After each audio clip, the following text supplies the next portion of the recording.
You see my full screen? Yeah. Yeah, I can see your screen. Thank you. All right. Thank you, Jian, for inviting me for this digital twin workshop. And good afternoon, everyone. My name is Youngji Pham. I'm an associate professor of construction science and also research affiliate TAMIS, and also faculty fellow and hazard reduction and recovery center. Today, I'd like to talk about digital twin for smart city resilience and age-friendly communities. So today, I'm going to quickly introduce the smart city digital twin framework in my lab. And then I'm going to introduce two ongoing digital twin relevant projects funded by National Science Foundations.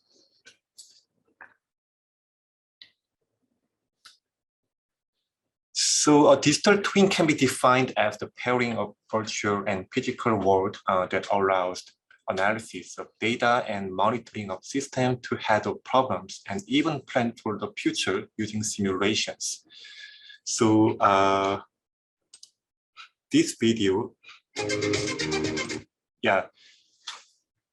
shows this virtual Singapore project, which is one of the examples of digital twin city these days. So given the rapid urbanization and the need for data-driven decision-making, so digital twin cities' potential in improving urban operations and efficiency has attracted many cities' attentions. So they are working on creating a 3D virtual city models, integrating with various data from various sensors for facilitating urban planning and management, such as transportation and energy management. Here, I'd like to quickly introduce the Smart City Digital Twin Modeling Framework developed and validated in my lab. So in my study, Smart City Digital Twin builds on multiple layers of informations. So we define 5 layers in our Smart City Digital Twin models, as can be seen here. So the 5 layers build on top of each other, adding more information about the terrain, building, and infrastructure, and etc. in the cities. So the digital layer in Smart City is used to collect many different types of city data, including crowdsourced data, images, or text from cities and city dwellers, which it can then pass to the virtual layer in digital twin. So the digital twin uses the city data to perform the simulations. And then the simulation information is then fed back through the layer of the cities. So this is layer 1. So the layer 1 is the terrain on which the city is built. So this is basic information about the city, such as what part of city is offshore, what part of city is made of the sand, and what areas of the city have soil with poor draining that can cause potential problems during floodings, heavy rain, such as landslide or during floodings. So in this case, a soil map can be used to incorporate this information in the models. This is level 2. Level 2 of the Smart City Digital Twin model then add one more dimension, which is the current buildings in the city models to the digital twin models. So these buildings have pretty accurate building information models, BIM, that can be used as the digital twin of the buildings. But we don't always have the BIM models of each and every building. So if that's the case, so 3D building data can also be generated using aerial photography or LiDAR data. So this is level 3 of the Smart City Digital Twin models. We're going to add one more dimension, which is critical infrastructure system that surround the current buildings in the cities. So this is the basic physical and organizational structures and facilities, such as road, power supply, and power distribution system, telecommunications needed for operation of cities. So this infrastructure data can come from various sources, which contain information about power, public transport, highway, and amenities. So level 4, digital streaming. And so in these layers, digital layer in Smart City is responsible for gathering, collecting all the data needed for simulations in the virtual layer in digital twin from all the previous layer, terrain, building, and infrastructures. The data can come from citizens or IoT sensor that may be mobile and locate throughout the cities. So people in city can use their mobile phone and or the smartwatch to report any data in the form of image or sometimes text. So there are a lot of the connected cameras for city monitoring located throughout the city as evidence for human behavior, such as criminal behavior. And also these days, there are some of the connected vehicles that can report traffic data to the traffic authority to help schedule light to optimize the flow of the traffic. Also, recently I heard that there are some smart trees that have moisture sensors at the root to ensure that they are aware of the they are watered at the correct intervals of times. The last layer is the simulation. I think this is one of the most important steps and layer for the digital twin modeling for model update. Compared to the other static model, like the BIM model or conventional GIS, I would say the big difference between the such models with digital twin would be how can we update real-time information or near real-time information about the cities for the simulation, and then we can provide up-to-date decision-making framework. So data is sent from the digital layer about the infrastructure and building and terrain in the cities. And then the data is used to conduct simulation in the virtual layer, which can then be passed back as information through the layer of the cities. Here, we are only using the relevant component from each of the layers. So for example, my research focuses on physical vulnerability simulation of the power distribution infrastructure system.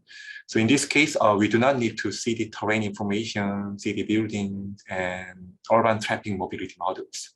So we only use the relevant power distribution infrastructure data to support effective risk-informed decision-making to help enable people and community to better prepare for and respond to the potential coastal hazard.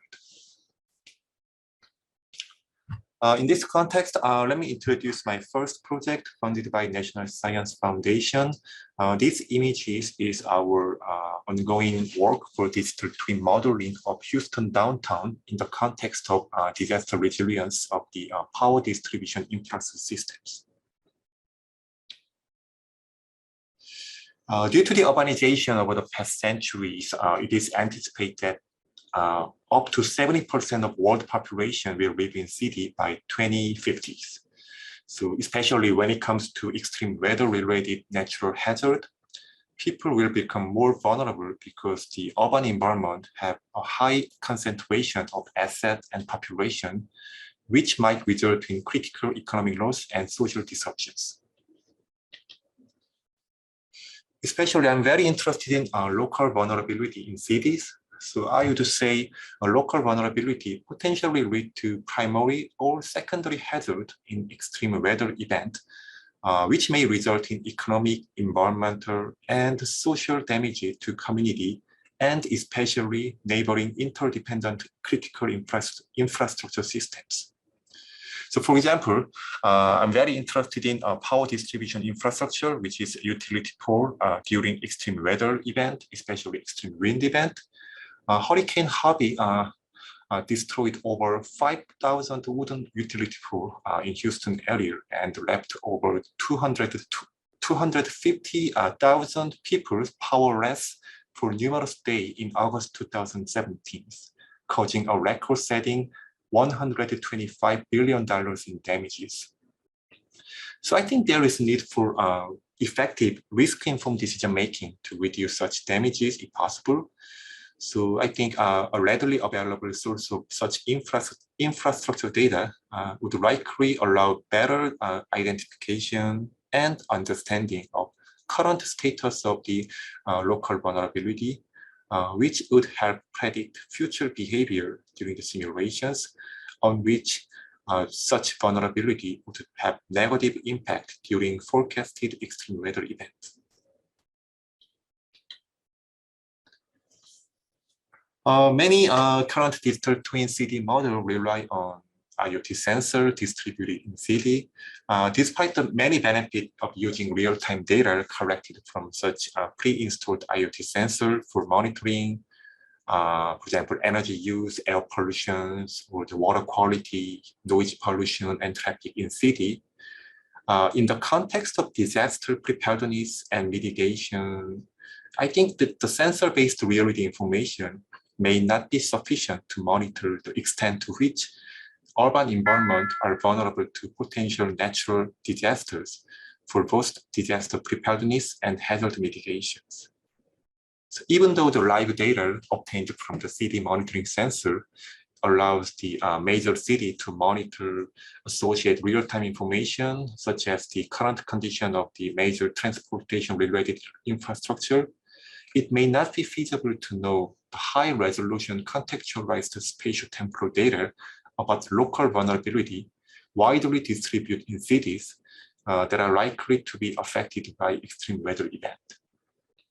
So our research is to how can we complement the current digital twin models based on the IoT sensor by leveraging the good things of the participatory sensing. So in this project, our team built and update digital twin city models, primarily building on participatory sensing and artificial intelligence, especially computer visions. So first, crowdsourced photos collected from the city dwellers are analyzed to automatically capture the spatial temporal information of local vulnerability widely distributed in cities. Then this spatial temporal information of local vulnerability is integrated into the virtual city model along with the semantic information of the critical infrastructures, which will create digital twin city models. And then finally, the digital twin city models will be representing simulation results based on the crowdsourced visual data analytics. I'm not going to go through the details about technical stuff today, but rather I'm going to quickly go over each step. So first, we estimate the geographic location of distant objects and areas vulnerable to potential natural hazard. Many studies primarily focus on the location of the user based on the GPS coordinate of user's mobile device, with the assumption that something happens in the user's locations. But we typically and often report distant object or event of interest that are relevant to the vulnerability. So in that context, we estimate the distant object of event that are relevant to the vulnerability by using the more than 2 images from the users.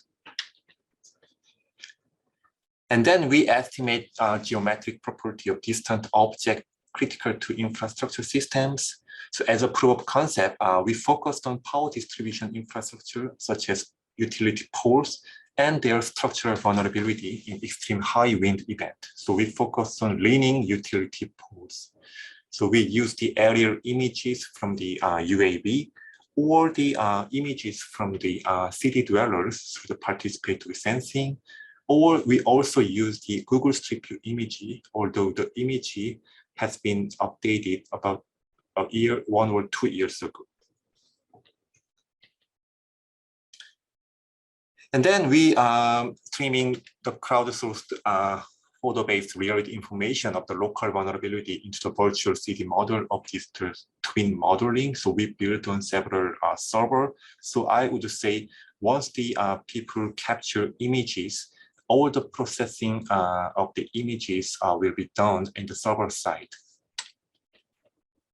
And then we update the vulnerability of city infrastructure system at the level of network by using the cloud computing platforms in the servers.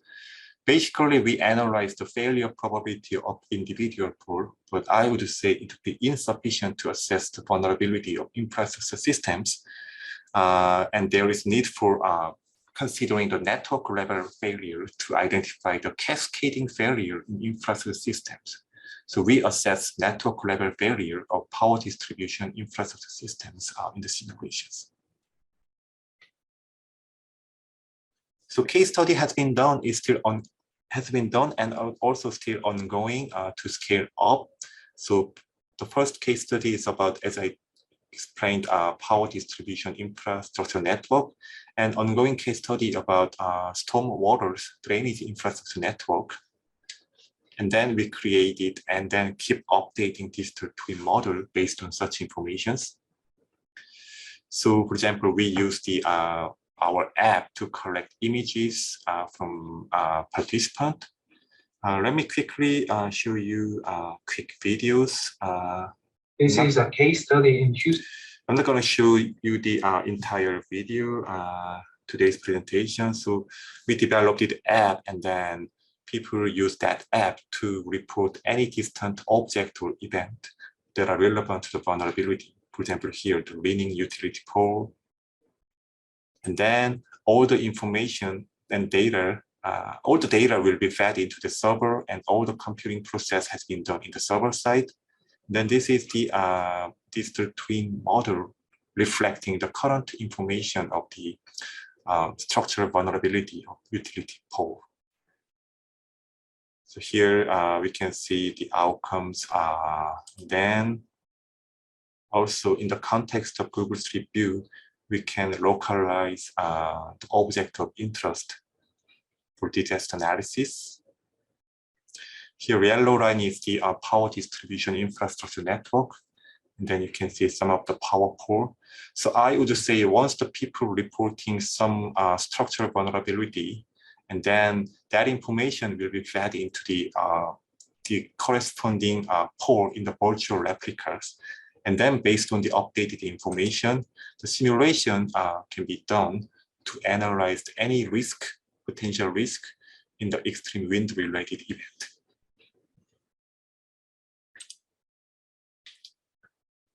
And then the second project is about digital twin for age-friendly communities.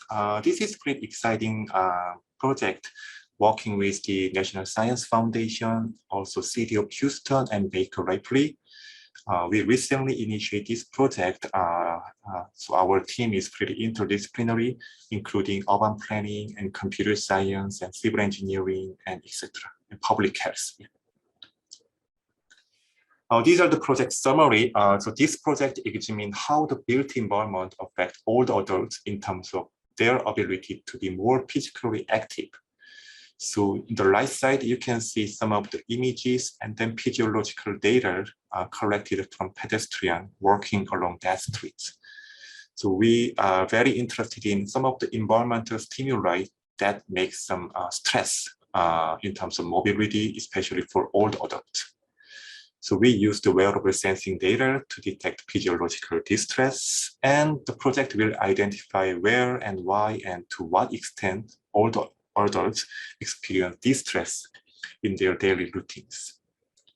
Ultimately, we want to envision and develop and evaluate some intervention strategies to create age-friendly communities. So we aim to create digital twin city models that reveals all the adults' collective distress and associate environmental conditions. So we want to develop and implement technological and environmental interventions. Here, technological intervention is kind of the up-to-date information in the digital twin city models in terms of mobility, and we're going to also do shading simulation in the Houston areas.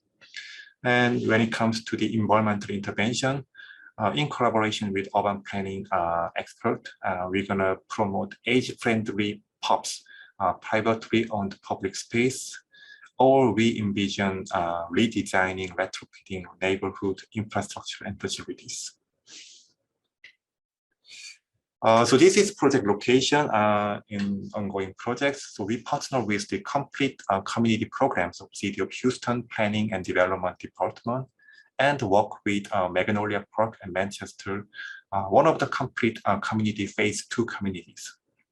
So this is very small community in Houston's. This community has a relatively higher ratio of older adults and smaller geographic areas than others, compared to others in complete communities. Also, this community primarily serves minority and economically disadvantaged populations. So we also partner Baker Ripley, the largest community development organization in Texas, and use their senior centers in the study communities as our team space to reach the study population for our research and community engagement activities. Let me finally quickly introduce a very exciting integration with the educations. So I'm working with the urban planning studio class. So we're gonna bring the students to the target areas, and we're gonna allow the students to explore design options to improve walkability and safety among all the adults. So this coming Friday, we're gonna come to the, we're gonna visit the Houston area to navigate and to explore the given areas. So I'd like to quickly introduce some of the support from NSF, A&M, and also City of Houston and Baker Ripley. Thank you for your attention. Yeah. It's great. Thank you so much, Yongji. A lot of work, huh? Yeah. A lot of traveling back and forth between Houston and Boston. Yeah. So as I told, this coming Friday, we're going to visit the Houston area to better understand the given area as the basis of this digital twin city modeling. So hopefully we can keep this community updated about the recent progress of the research.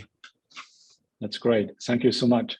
So since we are running out of time, so if you want to talk with Yongji's contact information should be available, and you can email him and find a time to talk with him.